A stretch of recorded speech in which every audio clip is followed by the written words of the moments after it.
കൊതുകിനെ ഭയന്ന് കാളയ്ക്ക് ജീവൻ അർപ്പിച്ച ആ മഹാ മനുഷ്യന് വേണമെങ്കിൽ ഒരു നോക്ക് കണ്ടോളൂ. ചിരിക്കരുതേ. എന്നാലും ചിലപ്പോ നമ്മുടെ സിനിമയൊക്കെ പല സിനിമകൾ പൊട്ടിക്കഴിയുമ്പോഴത്തേക്കും നമ്മൾ ചിലപ്പോ ഇനി ഇതിനകത്തൊരു ഭാവി ഉണ്ടാവും അങ്ങനെ ആലോചിച്ചിട്ടുണ്ട്. ചില നടന്മാരുടെയൊക്കെ സിനിമ 2-3 ഒക്കെ പൊട്ടിക്കഴിയുമ്പോ ഇവരുടെ എല്ലാ സിനിമ 8 നില പൊട്ടുന്നുണ്ട്, ഇനി ഇവർ എന്ത് ചെയ്യുമെന്ന് ഞങ്ങൾ ആലോചിക്കാറുണ്ട്. സത്യമായിട്ട് ആലോചിക്കാറുണ്ട്. സംവിധായകരെ കുറിച്ച് ആലോചിക്കാറുണ്ട്. ആസിഫിയെ കുറിച്ച് അല്ല, സത്യമായിട്ടല്ല. വേണ്ടാട്ടോ, നീ ചായ അടിച്ചാ മതി, നീ എന്നെ അടിക്കാൻ നിൽക്കണ്ട. ഓക്കെ. ഭാര്യ അറിയാതെ കറങ്ങാൻ പോയിട്ടുണ്ട്. ഭാര്യ അറിയാതെ കറങ്ങാൻ പോയിട്ടുണ്ട്. എന്താ എന്റെ ഉദ്ദേശം? പിന്നെ ചോദ്യങ്ങൾ ഉണ്ടാക്കുമ്പോ കുറച്ചുകൂടെ അതൊന്നും എനിക്കറിയാൻ മേല. ഇങ്ങനെ എന്തെങ്കിലുമൊക്കെ പറയുമ്പോഴേ എന്റെ മനസ്സിനൊരു സന്തോഷം ഉണ്ടാവുള്ളൂ. ഞാൻ എന്റെ സന്തോഷം നോക്കിയാ പോരെ.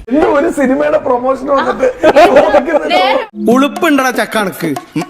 കുറച്ച് നമുക്ക് വ്യത്യസ്തമായ കാര്യങ്ങളൊക്കെ ഇതാണ് വ്യത്യസ്തമായ കാര്യം. ഭാര്യ അറിയാതെ പുറത്തൊക്കെ ഇറങ്ങാൻ പോയിട്ടുണ്ടോ? അതൊക്കെ ഗോപാലകൃഷ്ണൻ ഒരു നമ്പർ അല്ലേ? ഇത് എന്റെ ഒരു നമ്പറാ. പോക്കിരുത്തം കളിക്കുന്നത് അതിൽ വേണ്ട തെണ്ടി. ഒരു ചോദ്യമാണ് ചോദിക്കുന്ന ആളെ പറ്റിയാണ് ഞാൻ പറയുന്നത്. എന്ത് ചോദ്യമാണെന്ന് എന്നെ കഷ്ടല്ലേ? Common sense ഇല്ലാത്തതിന്റെ കുഴപ്പേ. സത്യം അതേ ചോദ്യത്തോടു കൂടി ഞാൻ നിർത്തുകയാണ്. നിർത്തി അങ്ങ് അവമാനിക്കുവാണെന്ന്.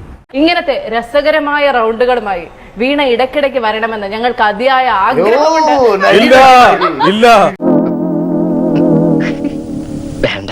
അല്ല, വീണ എന്താണ് ചെയ്യേണ്ടത്?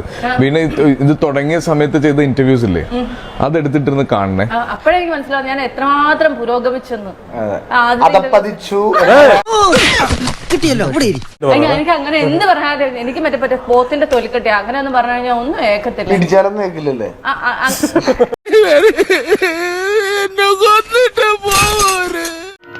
കിട്ടേണ്ടതൊക്കെ കിട്ടിയല്ലോ, സമാധാനമായല്ലോ. ഇനി സ്വസ്ഥമായിട്ട് വണ്ടി ഈ റോഡിൽ പോട്ടെ. തൽക്കാലം ഇത്രയും മതി. വരട്ടെ.